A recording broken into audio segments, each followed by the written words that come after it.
Tonight on CBC Vancouver News. Tensions have just been escalating. Fed up. What East Vancouver business owners say is causing an explosion of crime in their neighborhood. Also, the testing is very fast, relatively easy to deploy. The BC study that suggests more rapid testing could help curb COVID-19 transmission. And for there is always light if only we're brave enough to see it, if only we're brave enough to be it.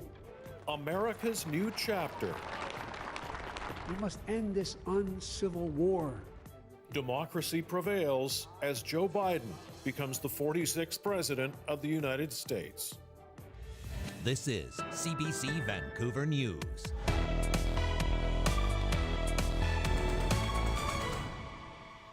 Good evening and thanks for joining us. We begin tonight in East Vancouver, where business owners are fed up.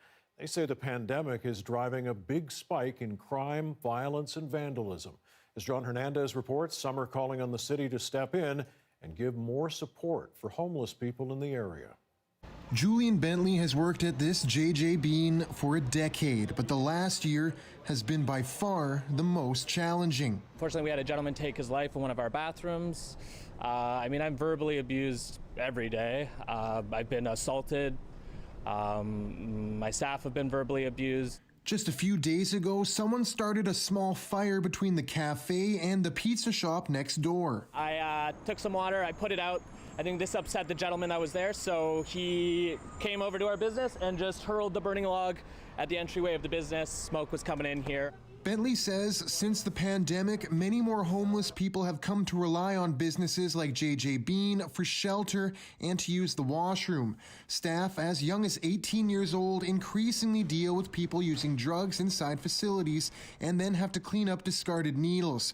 Owners say calls to police and to the city accomplish very little. When we phone the police for such issues, those are considered non-emergency. I have asked a number of times for public washrooms, but I never know who to ask. Everybody seems to be a bit of a misdirection thing. It's a provincial issue, it's a city issue. Concerns echoed by other businesses on the street. So the whole day yesterday, our front of the store was like a little, dumpster, and honestly, we pay, lots of money for just the property tax here. Police have promised to ramp up resources in the neighborhood, but admit there's only so much they can do. Some of the issues the police can deal with, some of them are criminal issues. We're also dealing with issues that are beyond the scope of the police department. We're dealing with issues of homelessness, mental health, poverty, and drug addiction. The city says it's working on increasing access to essential resources like washrooms, but for now, it's putting its attention on hotspots like the downtown east side and Strathcona Park. Very open to receiving other feedback from other businesses in other neighborhoods where those trends are also being seen. Trends that for some only seem to be getting harder to overcome. John Hernandez, CBC News, Vancouver. The opioid crisis, BC's original public health emergency, is setting grim new records. The province's Emergency Health Services says paramedics responded to a record number of overdose calls every day last year. Our Dan Burra joins us live with more on where these overdoses are happening and why. Dan? Mike, the numbers are startling. Paramedics across BC responded to more calls to help someone who was experiencing an overdose in 2020 than any other year since record-keeping began. EHS says the calls are up 12% compared to 2019, more than 27,000 overdose calls last year. That's 74 calls every day. The impact is province-wide. Every health region saw an increase in overdose calls except one, Vancouver Coastal Health, down 4%. And overdose calls in the downtown east side were down 760 in 2020. At least one EHS manager credits that to the access people have to naloxone in the neighborhood and less stigmatization around drug use. Others who work to save lives in the neighborhood say there is safety among peers.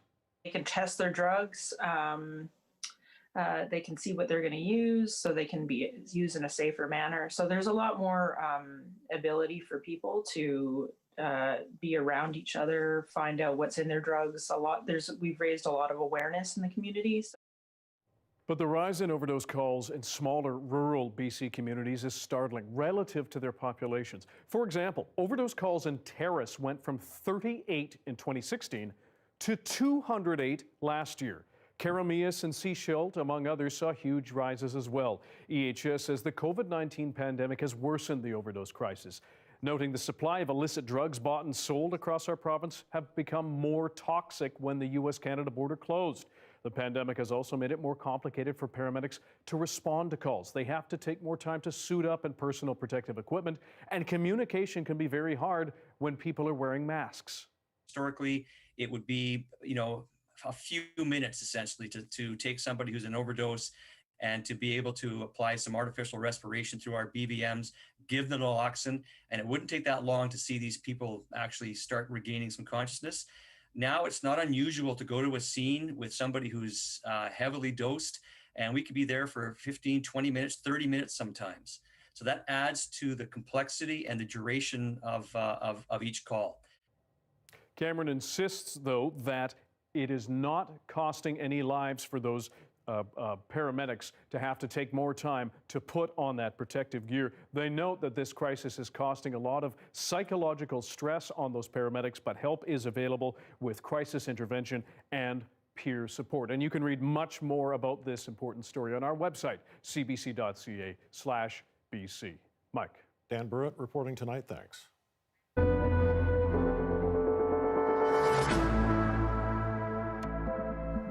Meanwhile, the COVID-19 pandemic is taking more lives in our province. Another 14 people have died because of the virus. BC's death toll now stands at 1,104. 500 more tests came back positive in the past 24 hours. BC's total case count has now eclipsed 62,000. 320 people are currently in hospital with COVID-19, but that's the fewest number since November 30th. 66 of those patients in critical or intensive care. Active cases continue to hover around the 4,300 mark, and the number of people under active public health monitoring is just over 6,900. More than 98,000 British Columbians have now received the first dose of the vaccine. And a BC doctor working on the COVID-19 rapid testing pilot project says the tests so far are proving to be useful. And as the CBC's Zara Premji explains, he says it's about time the province adopts it in more places like long-term care and schools.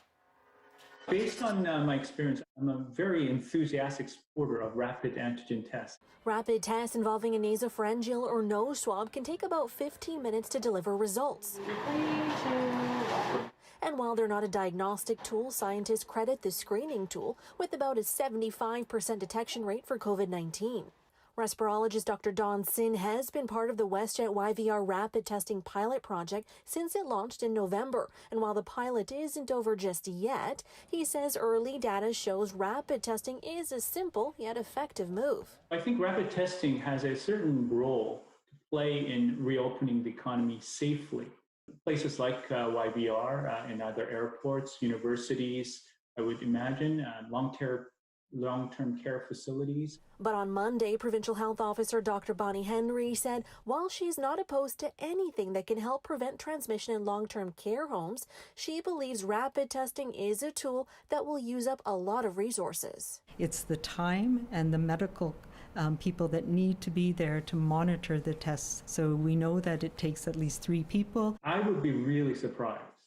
Maybe there could be an exceptional case, but I think by and large, one individual can administer the test and provide the results. When asked about this response, the Ministry of Health said it had nothing further to add to what Dr. Henry said on Monday. Sin's not alone when it comes to rapid testing. His belief in its simplicity and effectiveness is echoed by other experts in the field. Here is a wonderful opportunity to deploy these tests as screening tools. It's a public health measure to really identify people with no symptoms or very, very mild symptoms that are contagious.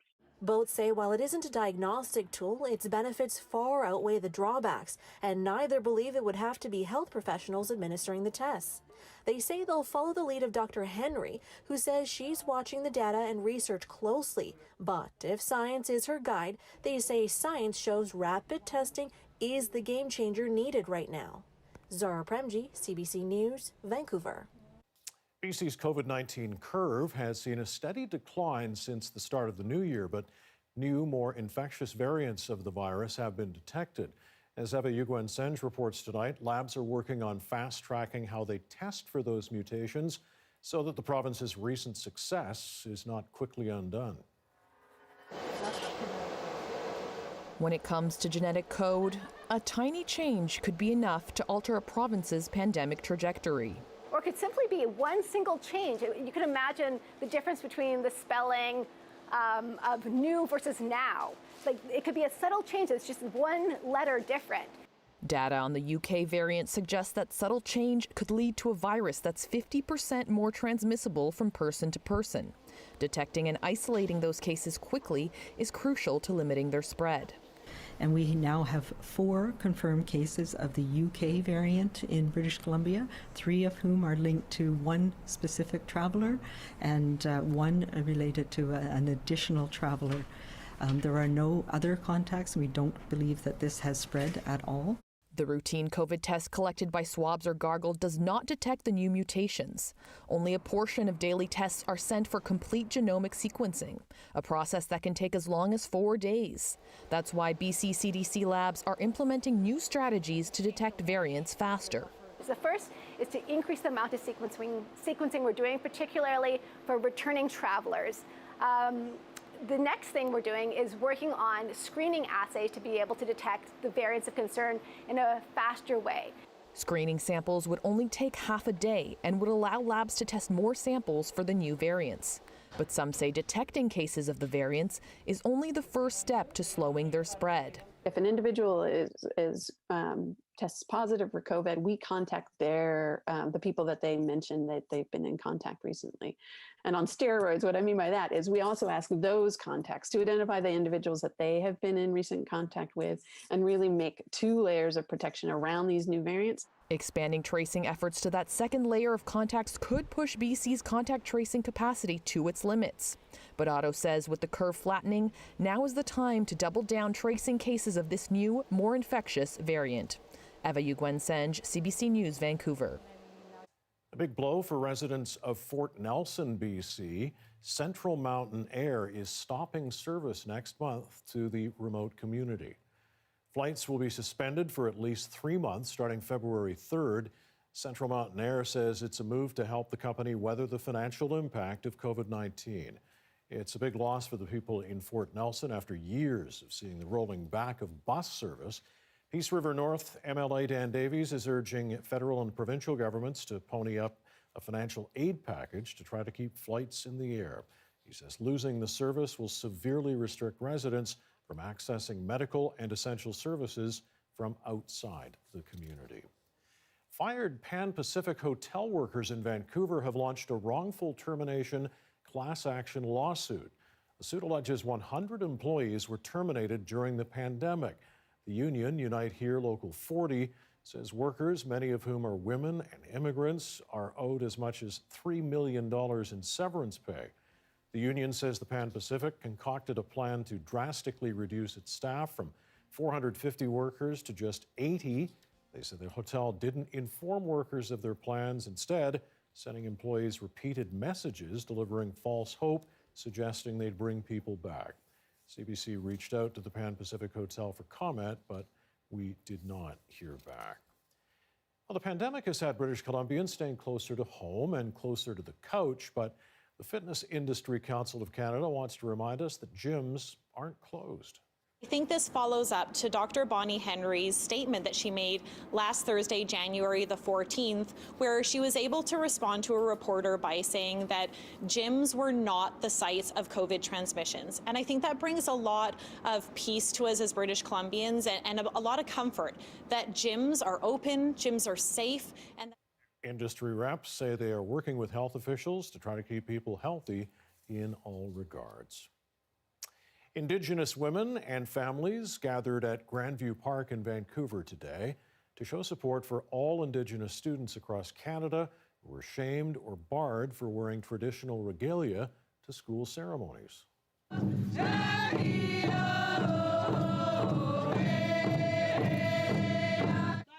The Rock Your Ribbon Skirt Day rally was inspired by Bella Kulak, a Saskatchewan student who was shamed by an educational assistant for wearing a ribbon skirt to her school's formal day. Dozens of women wore their own skirts in solidarity with Bella for standing up and speaking out about that incident.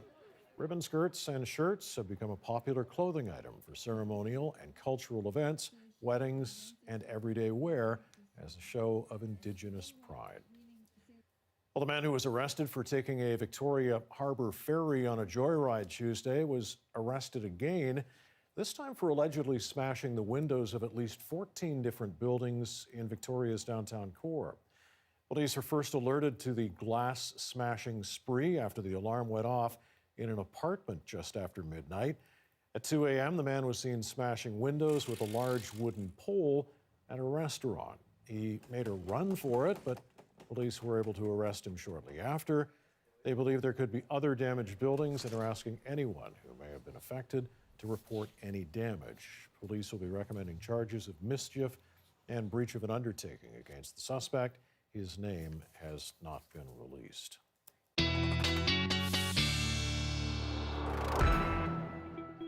Meteorologist Johanna Wagstaffe here now with the first look at the forecast. I was inside throughout the afternoon, but I think the rain held off today. It wasn't too bad.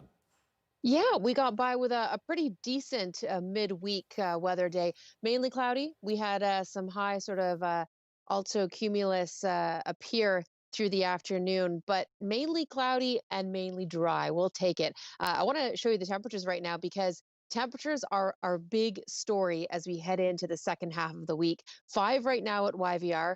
2 up towards Squamish. We have been, as we keep saying, well above seasonal for the first half of winter. The high pressure remains steady across most of BC, so we've actually had a lot of sunshine for everyone else, just the cloud cover for us. Notice just off screen, little low pressure system skirting to the south of us. We're seeing a few showers from Tofino around Port Renfrew, but I think they'll stay south of Vancouver overnight tonight. There is just a slight chance that we'll catch a stray shower or two overnight and in through your Thursday morning. But generally, this is a dry forecast through to the weekend at least. So just pausing you tomorrow evening, notice the sunshine that returns for Vancouver. So a mix of sun and cloud for your Thursday.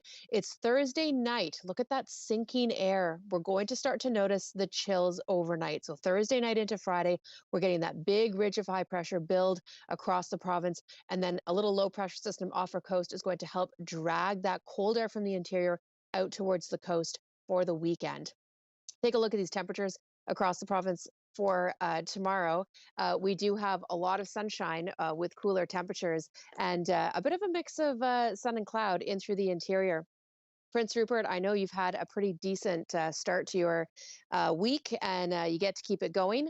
I will have a lot more to talk about when it comes to the snow this weekend and how mild it has been to kick off the first half of the year. Meteorological winter actually runs from December through to March. So technically, Mike, we're actually halfway through winter, according to meteorologists anyway. But I'll be back later to talk more about the snow and what people think about the snow. Okay, see you in a bit. Thanks, Joe.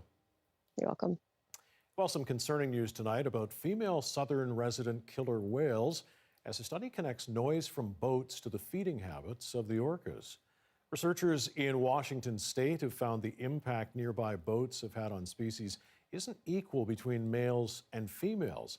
Rather, that female orcas are more likely to stop foraging for food when vessels are close by. And that has an impact on the dwindling population's ability to find the required food to reproduce. The report reasons that female orcas have smaller bodies and less capacity for deeper dives, and they can't get far enough away from the underwater vibrations. There are believed to be 74 endangered southern resident killer whales that call the Salish Sea their home. Just a reminder, you can also watch this newscast live on CBC Gem. CBC Vancouver is also on Facebook, YouTube, and Instagram.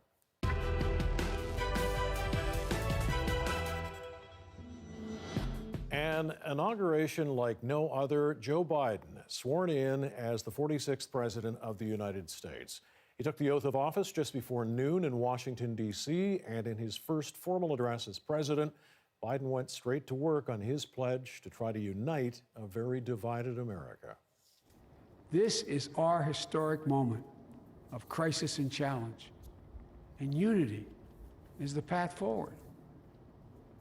And we must meet this moment as the United States of America. If we do that, I guarantee you we will not fail. Crowds at the ceremony were greatly reduced because of COVID-19 and security concerns stemming from the attack on the Capitol building 2 weeks ago. Another historic event of the day, the swearing in of Kamala Harris as the first woman vice president in U.S. history. No, there's a lot of folks south of the 49th that aren't going to be too happy about that, the whole gender thing. And Hillary didn't make it in on the last round of the game, but no, I think it's a great step forward. That's a great opportunity, like lots to learn for other people. Lots of girls are gonna get inspired by that. So kudos to her, and she better be prepared to take the pressure. You know, no matter what your skin color, you got to be productive, as my father would say. 9:20 Eastern Time, there's a live look at the White House in Washington, D.C., where Joe Biden has now taken up residence. A dramatic day in the U.S. Capitol. One president embroiled in turmoil leaving the city, another inaugurated amongst some of the highest security, as we saw, that's ever been seen. We'll take a look back at this historic day next.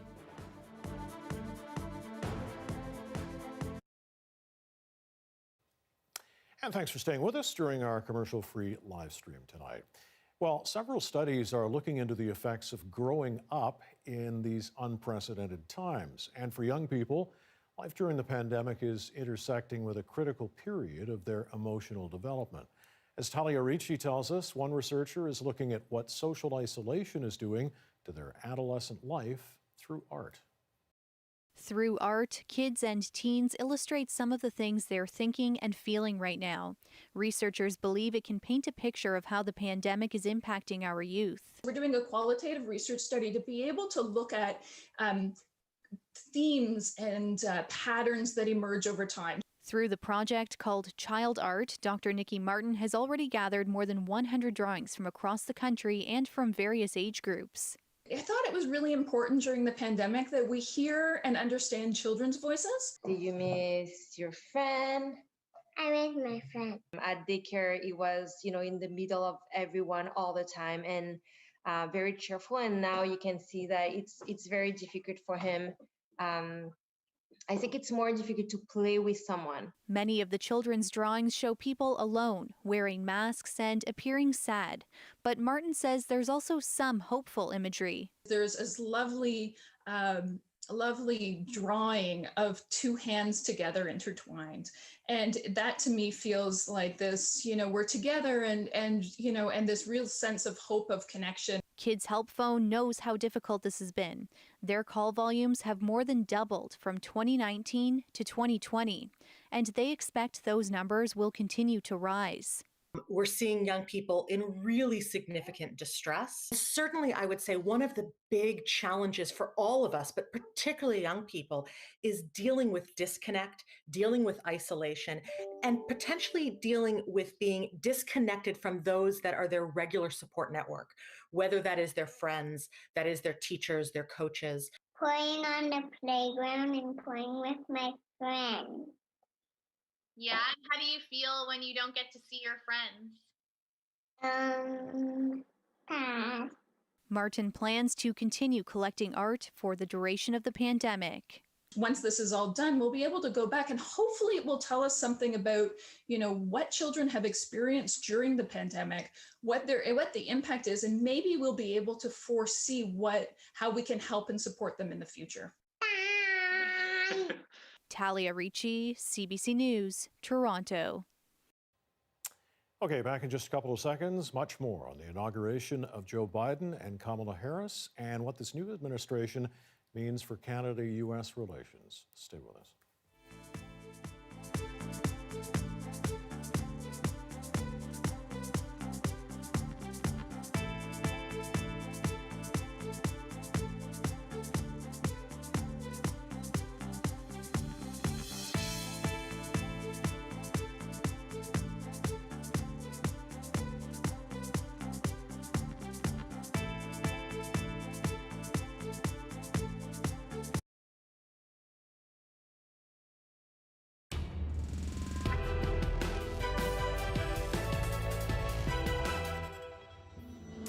After an inauguration unlike any other, Joe Biden is now President of the United States.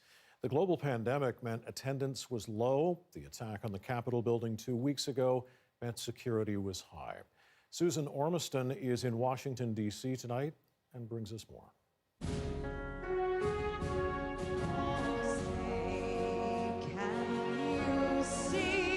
A soaring national anthem.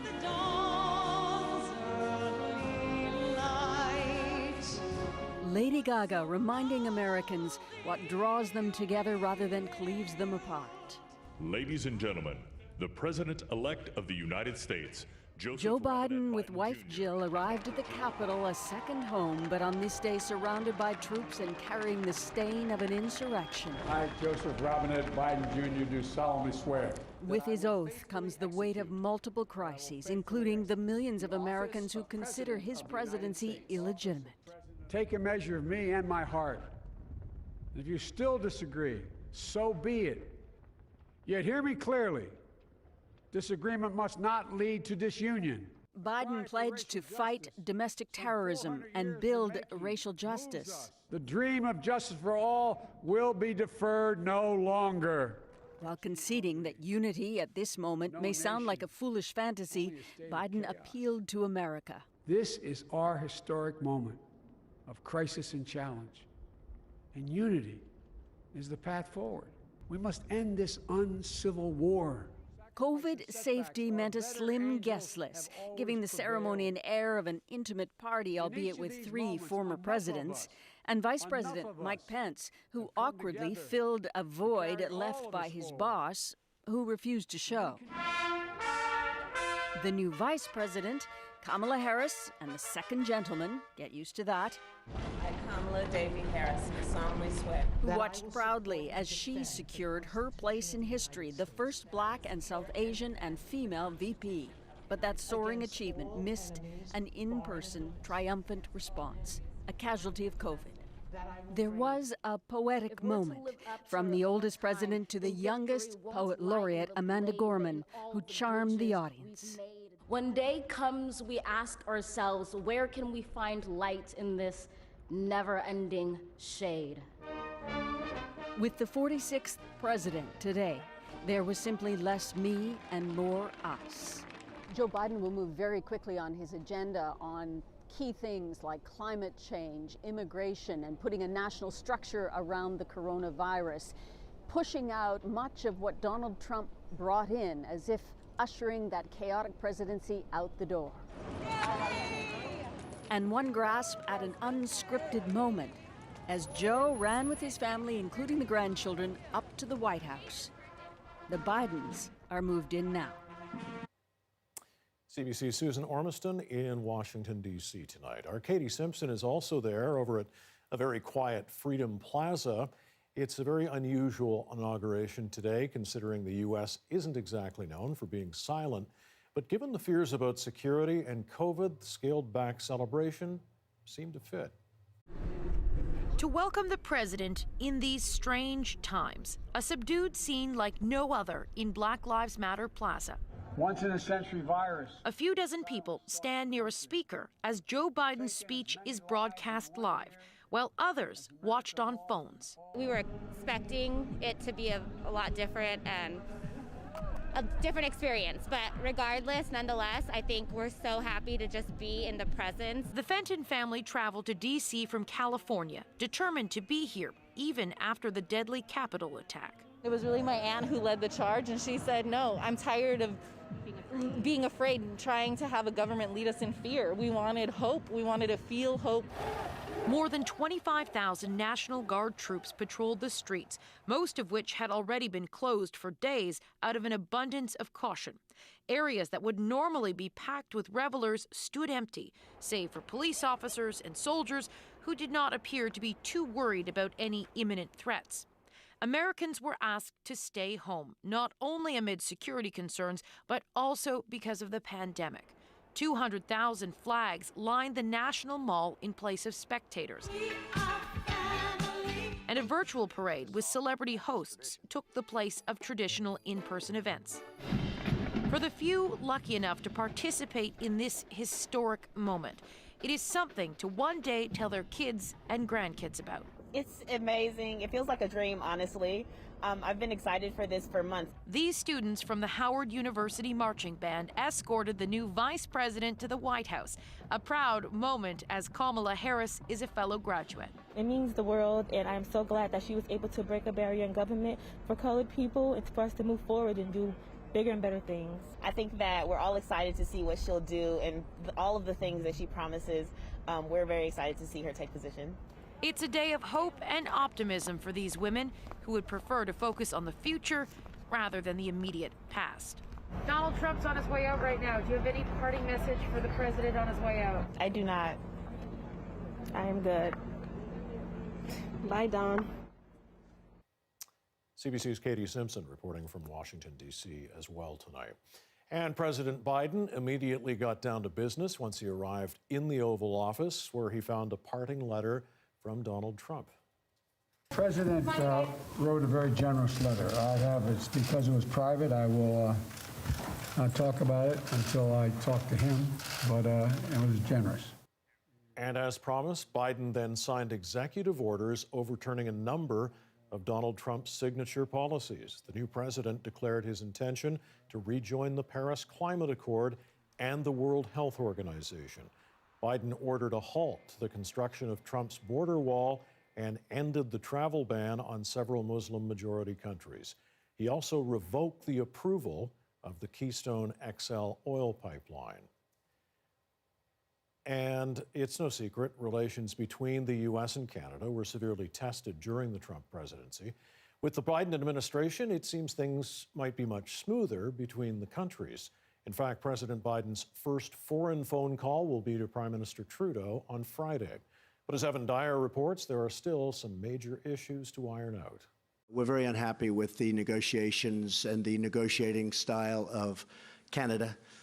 We don't like their representative very much. From one president to a very different one. We're more like family, even than allies. I really mean that. At least that's the way the vast majority of Americans feel about Canada and Canadians. It's like family.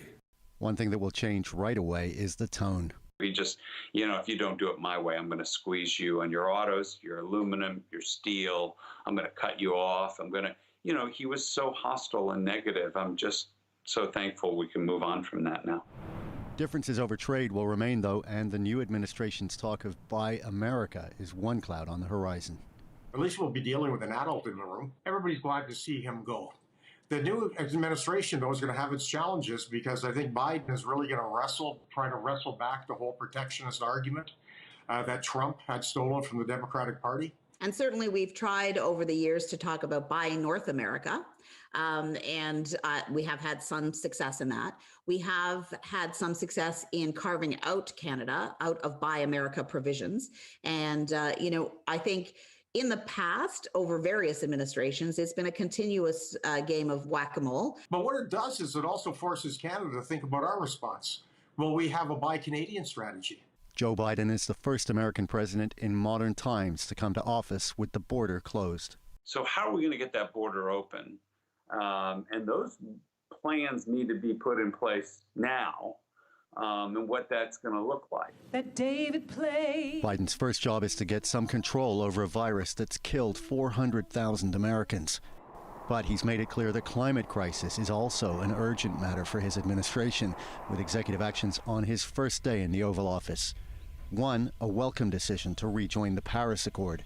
The other, a blow to Canada, the cancellation of the Keystone XL pipeline. Big changes and a new beginning for a big relationship. Evan Dyer, CBC News, Ottawa. And for his part, Donald Trump was busy in the final hours of his presidency. He issued 73 more pardons early this morning and commuted 70 more prison sentences. One name of note on the pardons list, Steve Bannon, Trump's former chief strategist. Bannon was charged with defrauding millions of dollars in a fundraising campaign purportedly aimed at supporting Trump's border wall with Mexico. Despite widespread speculation, Trump did not issue a self-pardon or pardons to any of his family members, and also did not pardon his personal attorney, Rudy Giuliani. Well, some troubling details about a couple arrested for breaching quarantine rules in Ontario and then lying about it. A CBC News exclusive next.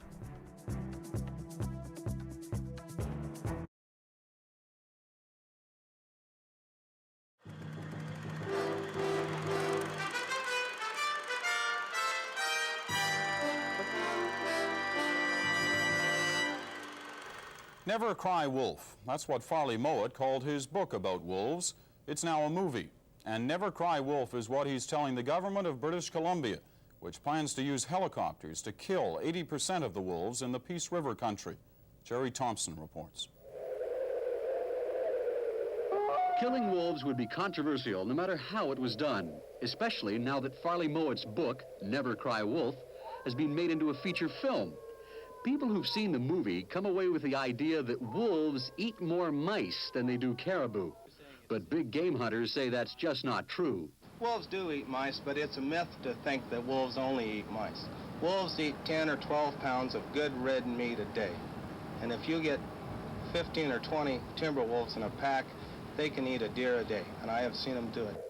Government biologists in Yukon and northeastern BC say the wolf population is out of control and it's time to cut back.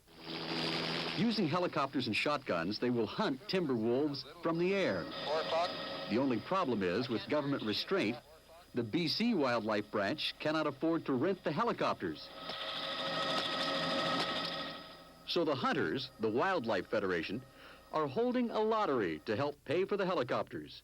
First prize is an African safari. The BC Wildlife Federation says this is not something dreamed up by a bunch of hunters.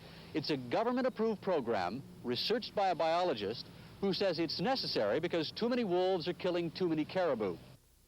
But reaction to the wolf control program has been extremely negative. Critics say the biologists don't know what they're talking about.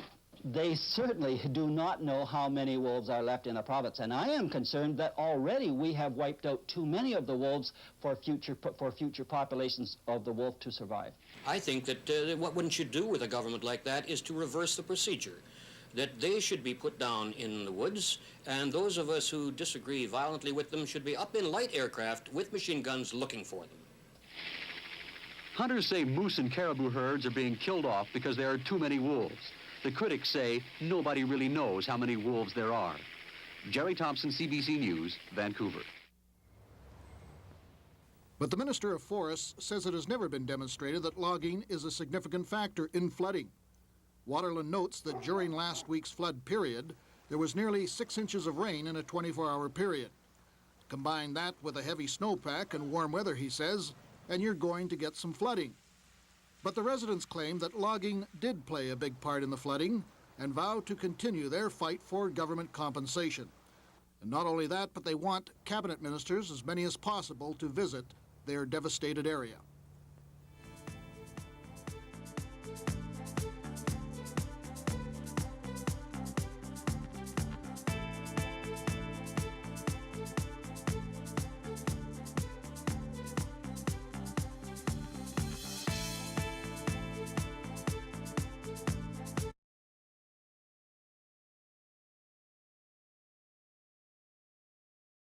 A look at some of the stories we're following tonight on CBC Vancouver News.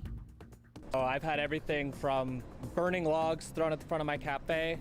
Unfortunately, we had a gentleman take his life in one of our bathrooms. Business owners in Mount Pleasant are fed up over what they're calling an uptick in crime because of the pandemic. Vandalism, theft, and drug use are among the challenges they say they're facing. Some are calling on the city to step in and give more support for homeless people in the area. The testing is very fast, relatively easy to deploy, and inexpensive. A BC doctor working on the COVID-19 rapid testing pilot project says the tests so far are proving to be useful. He says it's about time the province adopts it in more places like long-term care and schools. Dr. Bonnie Henry has said she believes rapid testing is a tool that'll use up a lot of resources.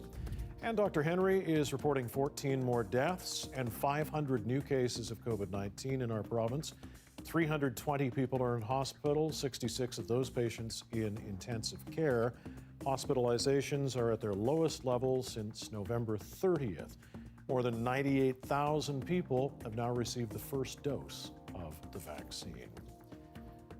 Well, an update now to a story we brought you last week about public health charges against the first 2 Canadians diagnosed with the COVID-19 variant that was first identified in the UK. Court filings have now revealed their identities: a Toronto area family doctor and her husband, who works for a paramedic service. Here's Jonathan Gatehouse with the exclusive details. Public health officials in Durham have charged a physician with deliberately misleading COVID-19 contact tracers. Dr. Martina Weir and her husband Brian are accused of repeatedly failing to provide accurate information on all persons they may have had contact with during their communicability for COVID-19, and obstructing public health officials by providing false information in relation to the UK variant strain.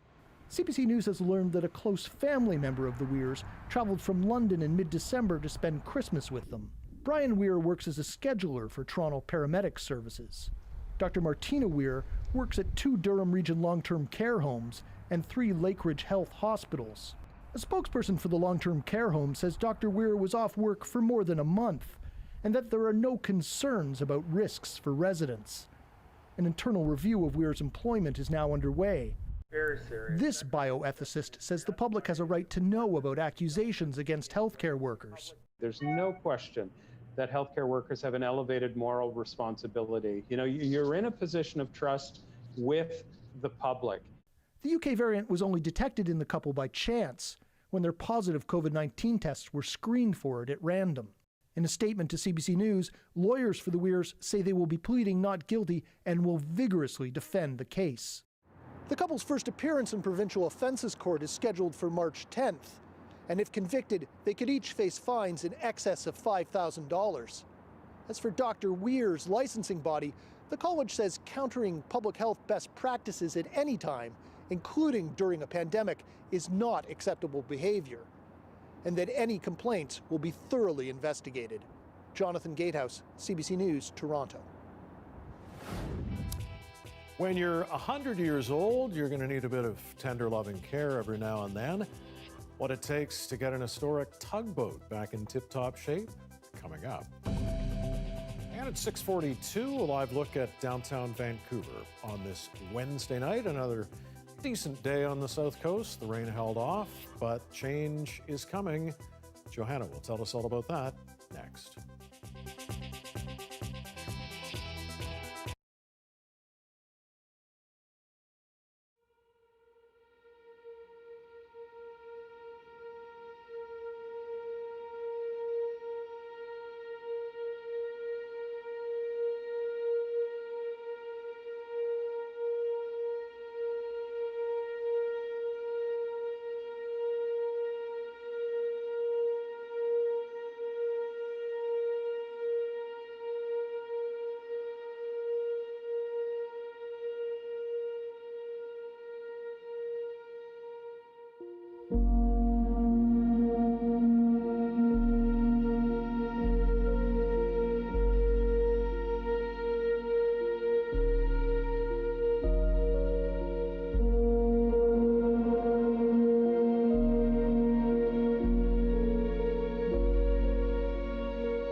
The Market Report is brought to you by Fortis BC. We've got even bigger rebates. Rebate. Whoa! On select high-efficiency equipment for business, but only for a limited time.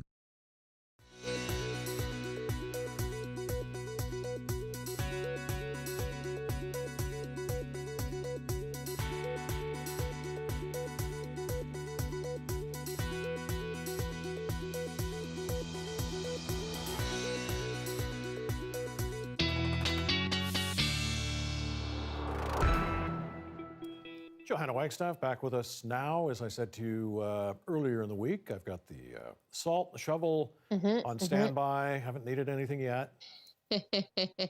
Yes, standby is a good place for those items. We have a lot to talk about when it comes to the snow in the forecast, but I thought I would actually start with the flowers. We are talking flowers blooming across the South Coast. You're looking at pictures out of Victoria today.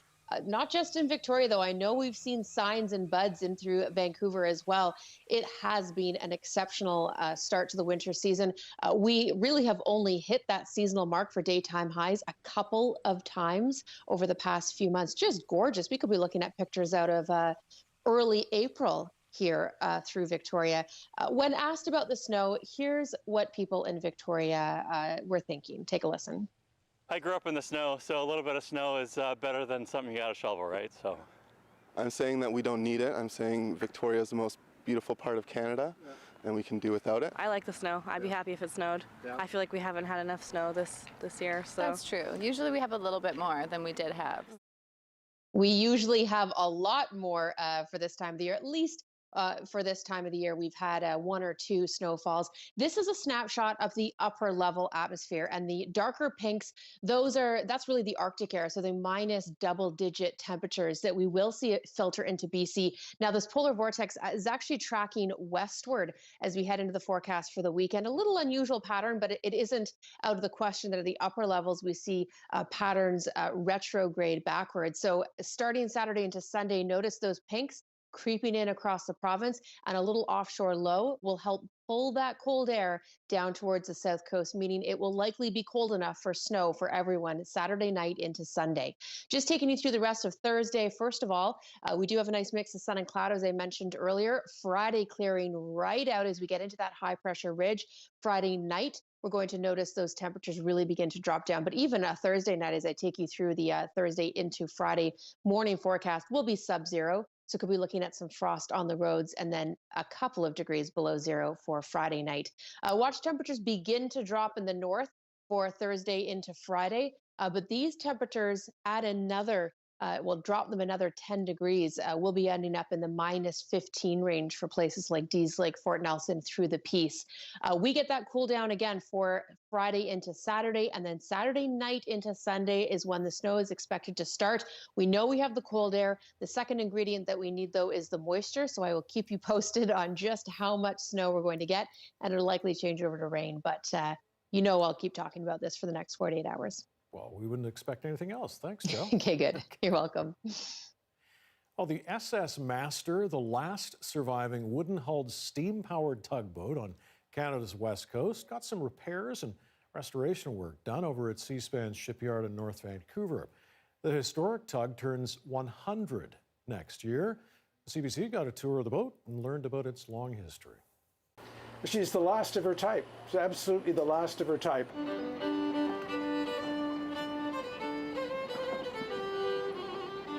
She's just a fine example of a workboat of the 1920s, 1930s. And there were hundreds of similar boats at the time. They've all gone, save the Master. How is everything down there, Dave? You ready to go? Hey, Rob, everything's fine down here. Master pulled a lot of log booms to False Creek, through the Fraser River, other places in Burrard Inlet. Physical buildings in Vancouver were built by the building materials that tug and barge brought into the city.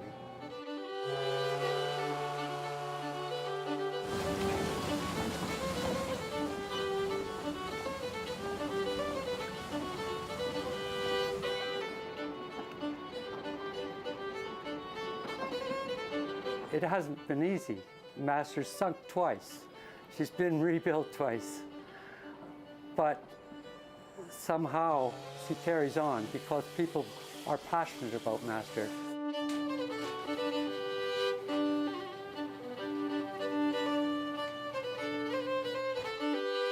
So obviously a wooden ship of this age you need to be a lot more careful and tender with, and she's definitely in need of a little bit of TLC. The methods for preparing the underwater hull for paint that will preserve the vessel for years to come are different. Some specialist paints going on there.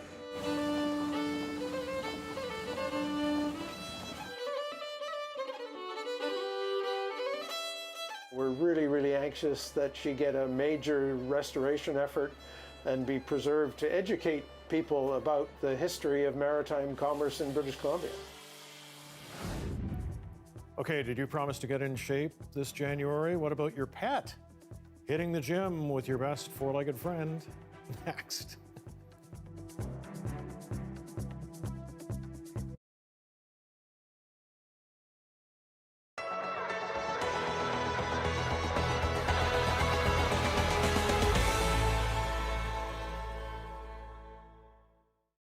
Hi everyone, my name is Marina Iyeme Eteng. I'm originally from Nigeria. I moved to Saskatoon in May of 2016 with my husband Wilfred and our two children, Jeremy, my son who just turned 8, and our daughter Daphne, who is 6 years old. I also run the YouTube channel called Marina Isiri, where I have been documenting my experiences as a Nigerian immigrant living in Canada. I also share information to help other newcomers to Saskatoon and Saskatchewan as a province settle in more seamlessly. This place has one of the best ice cream in Saskatoon. I decided to start the YouTube channel for a couple of reasons. First reason, I had friends and family back in Nigeria who would constantly ask me, so how's your life like? How do you get around? How do you find the things you need? What do you even eat? Do you find Nigerian food? Like, I got those questions all the time, and I found out that I spent a lot of time on the phone explaining the same information to different set of people. So I thought maybe it would be nice to have one place where I can put out this information and everybody can access it at the same time. Second reason was after I finished school, thankfully the school that I attended offered me a job, so I transitioned from student to staff. In my capacity as a staff, I started to meet a lot of other newcomers who were looking to acquire additional training as newcomers in Canada. That is so good. Baby, you want to try? Root beer. I'm just excited, totally mind blown at the way things have turned. Like, I get emails on a weekly basis. Like, in the last 3 months, I think I've gotten over 300 emails of people just asking questions. I'm landing in Saskatchewan soon. What do I need to do about this? This is my career. What would I need to do to start this career all over again? Am I going to need additional training? Where do I start to look? Just knowing that I can be a part of that journey for somebody else makes me really glad. When I get people say things like, I didn't know where I was going to land, but I'm watching your videos and I've totally fallen in love with Saskatoon, that's where I'm going, that makes me so happy. I have people watch me from Russia, from Brazil, over 60 countries. That totally blows my mind, just knowing that, what? People see this that far? Okay, so Marina is in Moose Jaw. Today is Wakajugbe to Saskatchewan. I want to show you guys something. This is what makes Moose Jaw. Take a look. My favorite ones, I would say, would be the vlogs where I get to show around Saskatoon, maybe grocery shopping or just doing the drive-thrus. My absolute favorite would be the road trip that I had with my family last summer to Moose Jaw and Manitou Springs in Watrous. I haven't been there before. It was my first time, so that was me exploring Saskatchewan. Not only did I explore it for myself and my family, I got to share it with thousands of other people.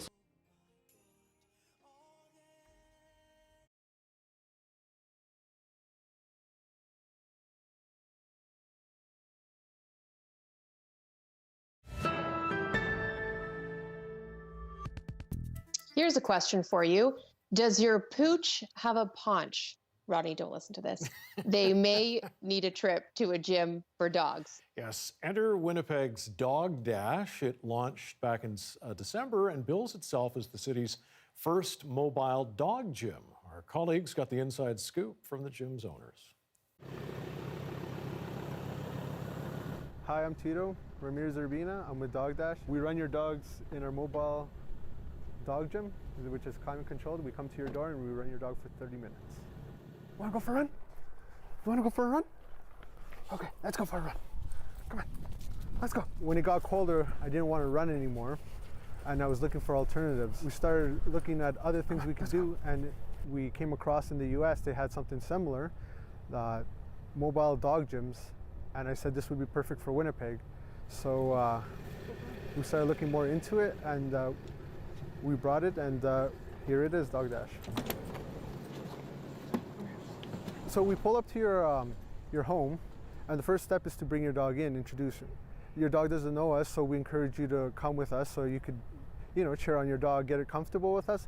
But you don't have to. I can grab the leash, I take the dog in, and first I sit them on the treadmill, get them comfortable, let them smell it around, because dogs like to smell, see what's going on. And then I encourage the dog to walk.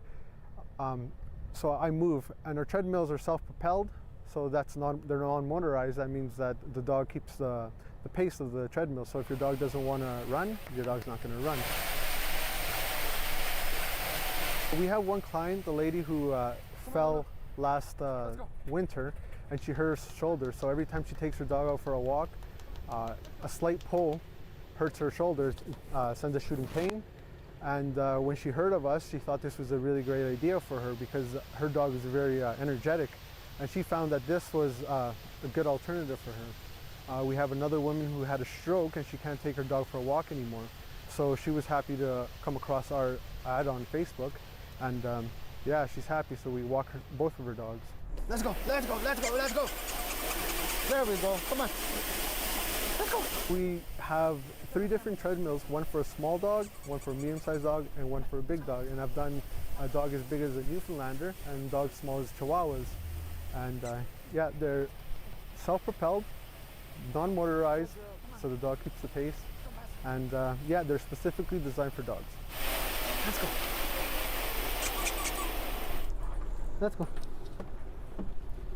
Well, it's perfect because it's climate controlled, so the dog's not cold inside, right? And it gets to burn off all the energy.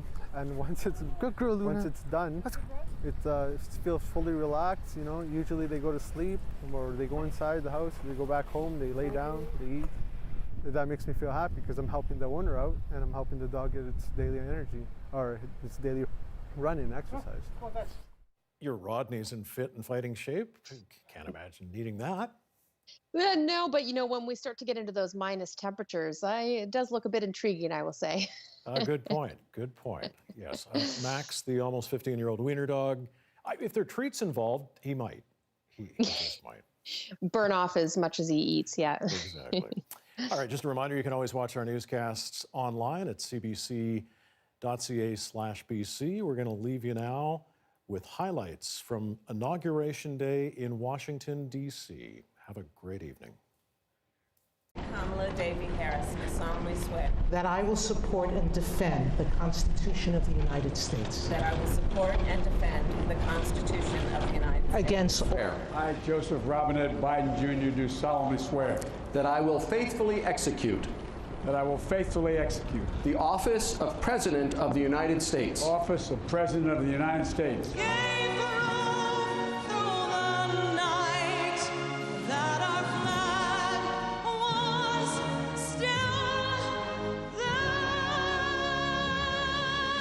Will we master this rare and difficult hour? Will we meet our obligations and pass along a new and better world to our children? I believe we must. I'm sure you do as well. I believe we will. And when we do, we'll write the next great chapter in the history of the United States of America, the American story.